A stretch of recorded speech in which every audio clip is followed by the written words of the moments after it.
Welcome to the show. Nice desk. Thank you very much. Yeah. Do you miss desks now that you stand? Is that the thing? Yeah, I do a lot of standing. I have a very fancy desk, but now they have me standing for most like of the broadcast. I like it. It's I like come home like anybody else, like, oh, my feet are killing me. Right. So, the days of sitting are gone, my friend. Yeah, no, it's a more, you can project more and. I like it. I like your vibe. Like you got like I never know where you're gonna be. I'm like, where's Lester gonna be? You never know. It's just like we popping out. have this cool studio with all these. So every day we're like, hey, what if we did it here? What Right. if we did it over there? Let's first congratulate you for you won an Emmy last night. Yeah. Congratulations. Thank you. It was for an interview I had done with President Obama. The night he gave his farewell to the country, we traveled with him to Chicago. Right. Went to his favorite restaurant in Hyde Park in Chicago, sat down, and as we're doing the interview, of course, the clock is counting down because we have to get him out of there so he can get to his speech. His 9 o'clock speech, but we won an Emmy for it. I'm assuming you won the Emmy for not crying during the interview. Is that what it was? Let me ask you this question. I mean, this is something that comes up all the time. You know, you hear people saying that the liberal media, the news media is liberal. Trump even said the other day, he said, all you news people, I call you Democrats, you're all Democrats. How do you respond to the idea that as news people, you can report on the news and still have your own personal beliefs about politics that we may or may not know? That's a really good question, because I tell people all the time, we're living human beings. We have feelings about everything. I have opinions about a lot of things. Some things I don't know, and I accept that. I think it's healthy to sometimes say, I don't know how to figure out immigration or whatever it may be. But we're professionals at the same time. I mean, I enjoy a spirited, intellectual, debate. Right. I like to hear smart people talk about issues, and you realize there's no right answer, and that's kind of the attitude I bring, to the news set every night.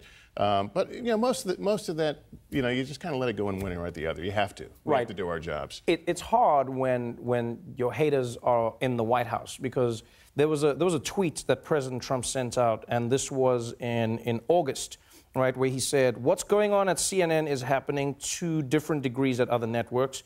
2 with an 1-0. He said, with NBC News being the worst. The good news is that Andy Lackey is about to be fired for incompetence, and much worse, when Lester Holt got caught fudging my tape on Russia, they were hurt badly. Why'd you fudge the tape, Lester? Why'd you fudge the tape? Well, to put that in context, I was actually on vacation and slept in. First thing I opened the phone, I said to my, hey, honey, I got tweeted about by the president. It was,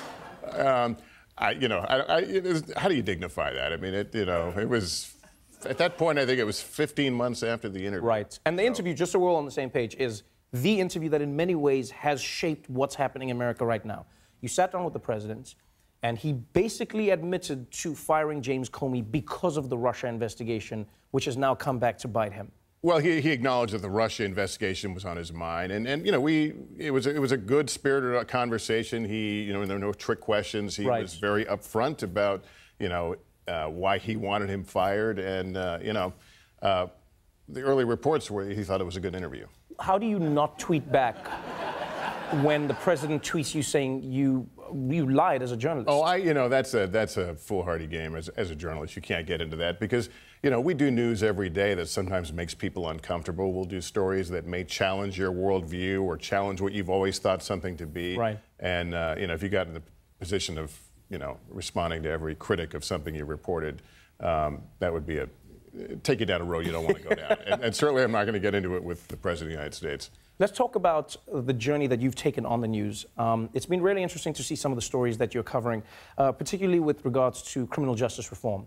When Meek Mill was in prison, you were one of the first and few news programs that reached out to him in prison. You conducted an interview with him over the phone, and then when he came out, you touched base with him again.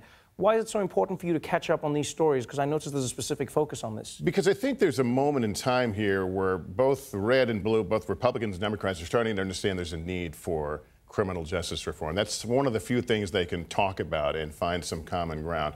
Meek Mill's story was, he served time for, crimes he was convicted of, but then he got caught in what he thought was a probation trap, where you're on probation and you do something and then you're back in.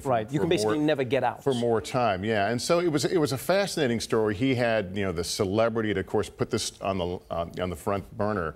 And you're right, I spoke to him on the phone a few times, interviewed him, and then we were there. I mean, literally there as he came out, and you know, he was whisked away in a helicopter. He was at the 76ers game that day, and we interviewed him within hours of that. But he's one of many people who have brought a lot of attention to this, and it's something that I've become more and more passionate about. Right. I've noticed your passion in the stories you cover and in the manner you cover them in as well, because, you know, you've started taking yourself away from the desk, but I've also noticed that you started taking the news to the people, which is really interesting. You're embarking on a multi-state tour right now, where you're going around the country speaking to people who you're reporting the news about, which is an interesting way to do it. We've always seen the news as being in a place. You're making it seem like the news is where the people actually are. What are you doing? Well, you know, I'm a reporter, so I'm always more comfortable in the field. I always tell, you know, young journalists that, you know, they say, I want to be an anchor someday. I said, well, that's great. I said, but, you know, just so you know, the most exciting, fulfilling moments in my career have not been sitting at the desk. They've been out in the field. Right. So I do take the broadcast on the road to major stories, you know, hurricanes or attacks or whatever may be going on. But it's also important to go visit communities when nothing horrible is happening. I was in local news for 20 years, and, you know, you have a community, you know, whether it was Los Angeles or Chicago, you know, you had a community. I speak to the whole country every night, and it's important to, you know, get out of New York City. Love it here, but, you know, some people describe it as a bubble. To get out, look at stories that may resonate across the country but are playing out in a unique way in a particular city. Right. So this is the third time we've done this. We'll go next week. We'll be in a different city every night, you know, doing stories that are important in those communities, but again, ones that, you know, may ring familiar to others. Do you find when you go to these communities that people hunger for the need to be, like they hunger to be seen? Is that a big thing where they go, wow, Lester Holt with the national news is here talking to me in a small town that no one really thinks about? Yeah, and it's important because I bristle when people start thinking of this, you know, this big authoritative anchor job like we're on some kind of an altar. We're not, you know, we're reporters, and I'm lucky to be, you know, the chief reporter, if you will, every night. Right. But I want people to know that the broadcasts, we want the broadcast to always be relevant, to be modern, to touch people, to cover the stories that they're thinking about. And to do that, you really have to get out. So it's you know, it's a no-brainer for me. As a reporter, I like to be where the people are, where the stories are being made, and I think it, you know, makes me better at what I do. Well, congratulations on everything. Thank you. Looking forward to the tour. Thank you. Lester kicks off his Across America tour next week on NBC Nightly News. Tune in on your local NBC station. Lester Holt, everybody.